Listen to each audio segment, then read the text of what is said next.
എല്ലാ ജോലിക്കും അതിൻ്റേതായ കഷ്ടപ്പാടുകളുണ്ടാവും. ഇതിലേറെ മഴയത്തും വെയിലത്തും ഒക്കെ നിന്ന് ജോലി ചെയ്യുന്ന ആളുകളുണ്ടാവും. പക്ഷേ ആ ജോലിയും ഒക്കെ ഒരു 5 മണിയാകുമ്പോഴേക്ക് തീർത്ത് അവർക്ക് അവരുടേതായ വീടുകളിലേക്ക് പോകാം.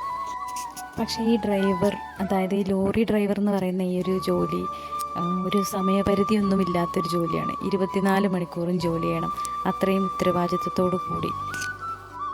എനിക്കറിയായിരുന്നു ഊണും ഉറക്കവും ഒന്നും കറക്റ്റ് അല്ലാത്ത ഒരു ജോലിയാണിത് എന്നൊക്കെ. പക്ഷേ അത് എത്രത്തോളമാണ് എന്ന് ഈ പ്രതിഭയുടെ കൂടെ വണ്ടിയിൽ വന്നപ്പോഴാണ് എനിക്ക് മനസ്സിലായത്.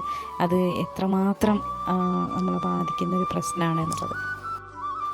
ഇവരുടെ ഈ തിരക്കിൻ്റെ ഇടയിലായിരിക്കും ചിലപ്പോൾ ഞാനൊക്കെ ഫോൺ വിളിച്ചിട്ട് വീട്ടിലെ കാര്യങ്ങളും അല്ലെങ്കിൽ നാട്ടിലെ കാര്യങ്ങളും എന്തൊക്കെയാണ് പറയേണ്ടതെന്ന് അറിയില്ല. ഫോൺ വിളിച്ച് ഒരുപാട് സമയം വർത്താനം പറയും, ചിലപ്പം ദേഷ്യപ്പെടും.